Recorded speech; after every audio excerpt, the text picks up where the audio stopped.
Al-Mustafid Channel, menginspirasi dan mencerahkan. Perempuan itu bukan boneka. Dia perlu perhatian.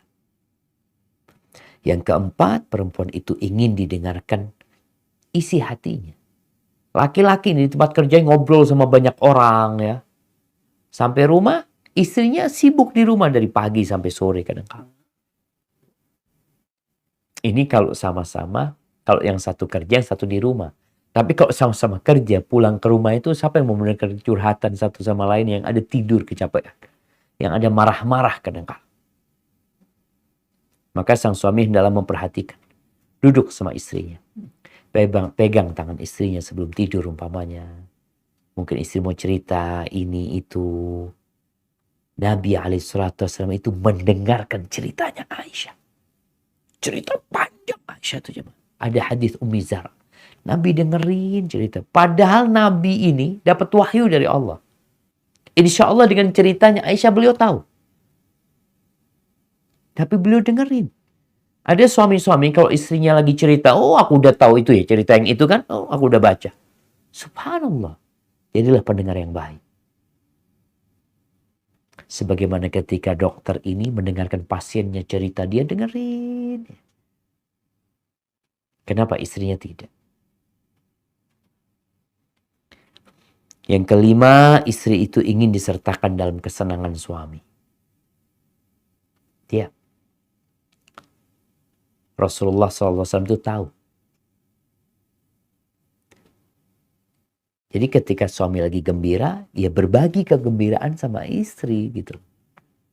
Jangan sampai berbagi masalah sama istri, tapi kegembiraan gak pernah berbagi. Kalau lagi makan enak, mungkin sang suami lewat warung, apa ini itu. Insya Allah. Kau lihat.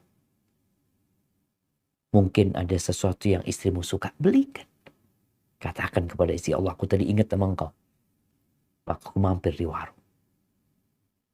Nabi SAW subhanallah pernah diundang oleh seorang sahabat untuk makan enak nih. Nabi tanya, Aisyah diajak enggak? Oh enggak, cuma engkau ya Rasulullah. Kata Nabi, enggak kalau gitu. Nabi menolak undangan tersebut. Datang lagi orang itu. Aisyah diundang juga? Enggak, kata dia. Nabi menolak lagi. Sampai ketiga, iya sama istrimu. Baru Nabi berangkat. Subhanallah. Ahibati fillah. Yang keenam. Yang inginkan oleh istri itu suasana santai dan menyenangkan di rumah.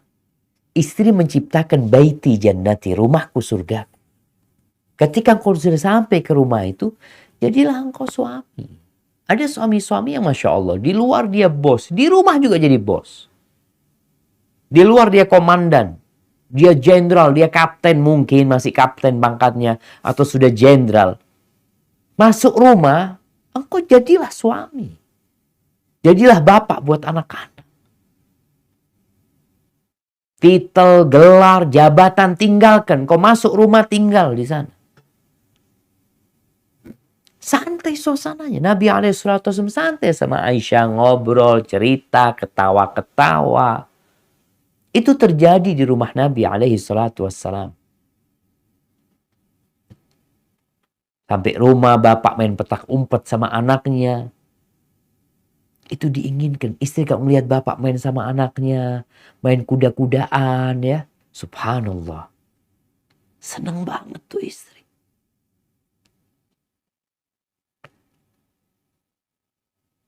Ketika ditanya. Aisyah radhiyallahu ta'ala anha. Nabi itu di rumah ngapain sih?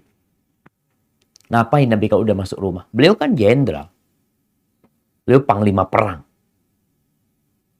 Tapi kok di rumah ngapain Nabi SAW? Apa kata Aisyah radhiyallahu ta'ala anha? Ma yaf'alu ahadukum fi mihnati ahli. Yang dilakukan Nabi seperti yang dilakukan salah seorang kalian di rumah. Jika membantu istrinya. Yakhsifu na'lahu. Jahit sandalnya sendiri. Bajunya robek beliau jahit. Kadangkala timbanya rusak beliau perbaiki. Sallallahu alaihi wasallam. Itu Nabi alaihi salatu wasallam seperti itu ketika di rumah. Bukan teriak-teriak manggil istrinya, "Tar, sini. Fulana, sini." Istrinya, "Siap." Enggak, dia istrimu. Dia bukan pembantu, dia bukan pekerja. Dia istrimu, pendamping hidup. Ibu anak-anak. Dia teman tidurmu. Maka tolong suasana santai itu tadi dengan ketika seorang dokter umpamanya, dia letakkan sudah semuanya. Di rumahnya, dia menjadi istri, menjadi suami, dan menjadi bapak yang baik buat anak-anaknya. Rasul SAW mengatakan, "Kullu syai'in laysa min dzikrillah azza wa jal fahuwa laghwun wa lahwun aw sahwun." Semua hal yang tidak mengandung zikrullah, mengingat Allah, itu adalah melengahkan, melalaikan, melupakan, kecuali 4 hal. Yang salah satunya adalah mula'abatuhu ahlah. Seorang suami bermain-main sama keluarga. Nabi itu lomba lari sama Aisyah. Kejar-kejaran sama Aisyah. Radhiyallahu ta'ala anha wa sallallahu ala nabiyina wa sallam. Nih, Zaid bin Thabit, muridnya Anas bin Malik. Yang Anas ini adalah pelayannya Nabi SAW. Kana Zaid bin Thabit min afkahin nas fi ahli. Zaid bin Thabit, afwan ini. Nah. Ya ini ceritanya. Maaf, bukan Zaid muridnya Anas. Ini Zaid bin Thabit radhiyallahu anhu. Ini ceritanya budaknya Thabit bin Ubaid mengatakan, "Kana Zaid bin Thabit min afkahin nas fi ahlihi." Dia itu adalah orang yang paling suka bercengkrama ketika di rumah bersama keluarganya. Wa azmatihi 'indal qaum. Tapi kalau sudah ketemu sama kaum, dia jadi lelaki, gentle dia. Tunjukkan hal itu. Jangan di luar ketawa-ketawa, asyik sama kawan-kawannya, di rumah jadi macan. Bukan tempatnya jadi macan di rumah. Ahibati fillah. Yang ketujuh, yang diinginkan istri dari seorang suami, kedekatan dengan anak-anak. Tolonglah bapak itu. Ya, anaknya diajak ke masjid, sholat di masjid. Anaknya diajak beli sesuatu. Makan sama anaknya, naik motor sama anaknya, bermain sama anak-anaknya, ngajarin anaknya, dengerin tuh hafalan Quran anaknya, doa-doa yang dihafal sama anaknya. Nabi SAW tuh deket banget sama anaknya. Dekat, bahkan sama cucunya beliau dekat. Kadangkala ada bapak yang sibuk cari duit, sekali lagi cuma jadi mesin pencari uang.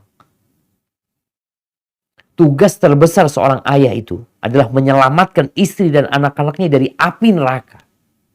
Bukan cuma cari duit. Maka subhanallah, ada yang mengatakan anak nih dapat dari orang tuanya cuma fulus, dari ibunya cuma air susu, pendidikan gak dapat.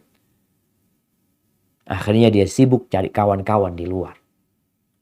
Tolong dekat, jadikan mereka kawan. Yang kedelapan, perempuan itu ingin dimaklumi kekurangannya dan dimaafkan. Ini buat para suami. Perempuan itu diciptakan dari tulang rusuk yang bengkok. Bukan untuk diluruskan. Engkau luruskan, patah. Terus gimana? Wastamti'u fihinnal iwad. Kata Nabi, bersabar engkau. Bersenang-senanglah dengan kondisi engkau tahu ada kebengkokan di diri dia. Suami yang harus paham gitu. Sabar. Ya, kalau dia punya banyak kesalahan, kata Nabi SAW, la yafraq mu'minun mu'minah. Jangan sampai seorang yang beriman itu membenci istrinya yang beriman. In kariha minha khuluqan radhiya minha akhar. Kalau ada perilaku istrinya yang tidak dia sukai, bukankah ada yang lain yang dia sukai? Kenapa kau nikahin dia? Pasti ada kelebihan tuh perempuan. Maka lihatlah kepada kelebihannya. Maklumi kesalahan dia.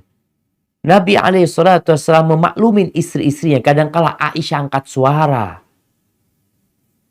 Kadangkala ada yang bantah istrinya. Tapi dimaklumi sama Nabi SAW. Ahibati fillah. Kemudian yang terakhir, yang ke-9 nih, suami itu, istri itu ingin suami yang dermawan, jangan pelit, jangan bakhil. Kalau engkau punya kelebihan harta, yang engkau berikan kepada istrimu itu sedekah. Asalkan kau berharap pahala dari Allah SWT.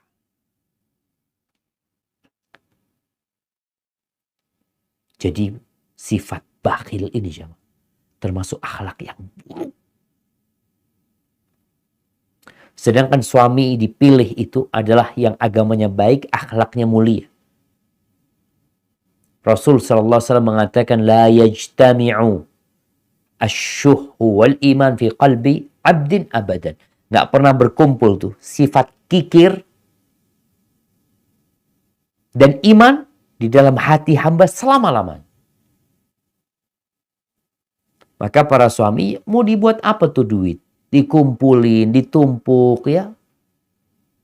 Liyunfiq dzu sa'atin min sa'ati. Kata Allah, orang yang punya keluasan rezeki, berikan nafkah kepada istrimu sesuai dengan keluasan.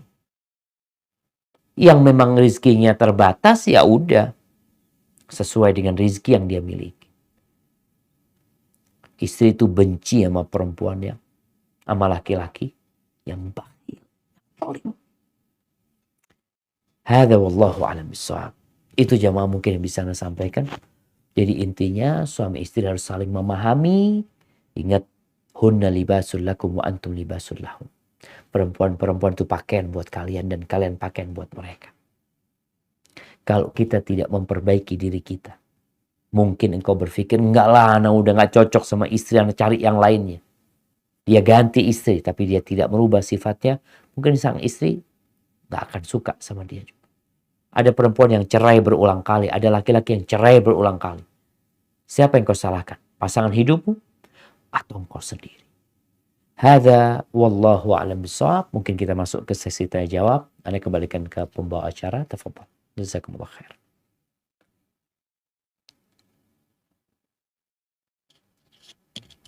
Jazakallah khair Ustaz. Ya, sekarang kita mari memasuki sesi tanya jawab. Pertama saya persilahkan untuk yang open mic untuk Akhi Khair. Assalamualaikum Akhi Khair.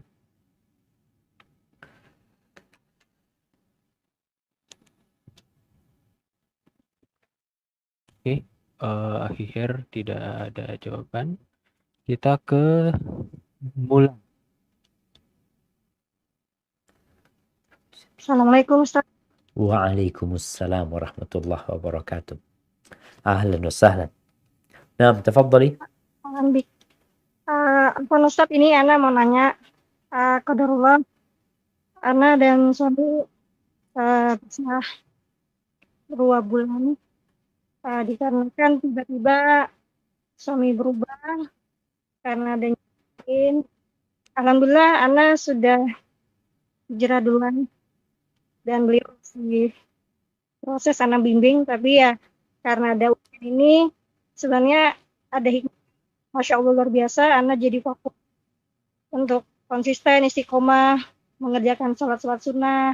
Alhamdulillah, Ana pikir Allah mau seperti ini karena Ana harus dekat lagi sama Allah, introspeksi diri. Pertanyaannya gini Ustadz, suami Ana belum menjatuhkan talak 3 sama Ana. Gimana? Suami kenapa? Suami Ana belum menjatuhkan talak 3 sama Ana. Siap. Cuman terakhir beliau bilang mau pisah gitu aja. Gimana? Tapi masih komunikasi sampai sekarang. Afwan, apa yang dikatakan suami?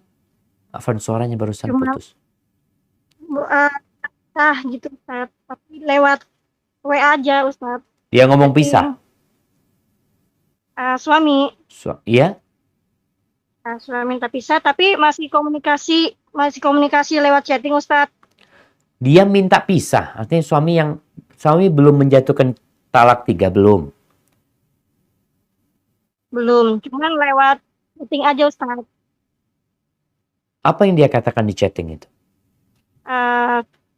Minta pisah gitu aja Ustaz. Minta pisah? Saya mau dengan perempuan itu tidak mau poligami Artinya suami harus mengorbankan anak sebagai istri beliau.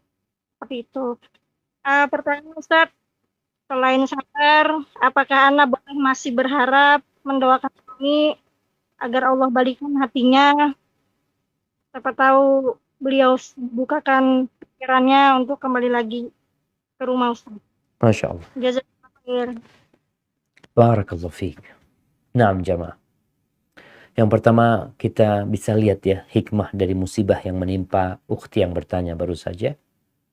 Di mana dia semakin dekat sama Allah ya. Waktunya semakin bermanfaat untuk beribadah kepada Allah SWT. Kalau pertanyaannya, bolehkah seorang istri tadi tetap berharap suaminya balik lagi? Boleh, gak ada masalah. Dengan harapan suami dapat hidayah. Apalagi kalau dilihat perempuan yang disukai sama suami itu, dia sepertinya bukan perempuan baik-baik. Kenapa? Ketika dia mau sama suami, asalkan suami menceraikan istrinya. Ini yang disebut pelakor. Tapi kalau sang suami mau nikah lagi, mau poligami, jangan sampai engkau melakukan kezaliman kepada istrimu. Karena tuntutan istri kedua atau calon istri kedua, dia baru mau kalau engkau menceraikan istrimu, maka ini kezaliman sebenarnya. Itu sudah tanda tuh perempuan gak baik. Dan mungkin ya gak lama engkau akan merasakan kesengsaraan hidup dengan perempuan yang seperti itu. Maka untuk yang bertanya gak ada masalah ketika mau berdoa, memohon kepada Allah. Yang pertama mintalah kepada Allah agar suami dikasih hidayah. Apalagi dikatakan dia belum hijrah. Belum benar secara agamanya mungkin. Maka doa semoga Allah memberikan hidayah kepada dia dan semoga itu perempuan dikasih hidayah juga sama Allah SWT sehingga suami balik lagi insya Allah. Kemudian jamaah, Allah mengatakan wa asa an takrahu syai'an wa huwa khairul lakum. Bisa jadi yang kalian benci itu baik buat kalian. Dan bisa jadi yang kalian sukain itu buruk buat kalian. Jadi kita nggak tahu sebenarnya mana yang baik buat kita. Kejadian ini yang jelas baik buat perempuan ini yang bertanya. Bagaimana dia semakin dekat sama Allah SWT. Yang dulu mungkin nggak pernah sholat sunnah, sekarang jadi sholat sunnah. Subhanallah. Satu tasbih. Kalimat tasbih subhanallah wa bihamdi. Di lembaran seorang yang beriman itu lebih baik daripada kerajaannya Nabi Sulaiman. Gimana engkau sekarang bisa sholat sunnah? Di situ ada tasbih, di situ ada takbir, di situ ada tahmid. Dan siapkan hatimu untuk ridha dengan apa yang Allah takdirkan. Hada wallahu alam bissawab.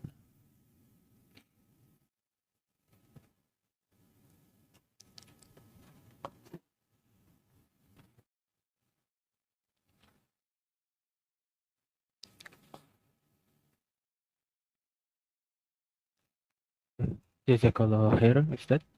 Sekarang kita menuju penanya yang ada di kolom chat. Ya. Assalamualaikum Ustaz.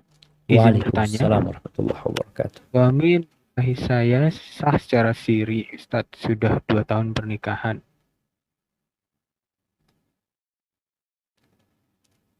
Gimana dok pertanyaannya? Suami menikahi saya sah secara siri Ustadz sudah 2 tahun pernikahan. Dan saat ini istri pertama mengetahui dan tidak terima kalau suaminya sudah menikah lagi secara diam-diam. Dan menyuruh suami menceraikan saya. Dan saat ini suami meminta waktu untuk menghubungi saya. Apa yang harus saya lakukan Ustadz? Apakah saya salah jika saya tidak ingin berpisah dan ingin mempertahankan rumah tangga saya? Mohon nasihatnya Ustadz. Barakallahu fiik. Iya jemaah. Seorang yang menikah lebih dari satu, maka dia harus siap menghadapi konflik. Harus siap. Ada suami-suami yang tidak siap. Makanya dia nikah siri. Secara hukum agama boleh-boleh aja. Tapi ketika ketahuan, mulai badai itu datang. Maka tugas suami adalah bagaimana bersabar menghadapi istri yang pertama tanpa menceraikan istri kedua.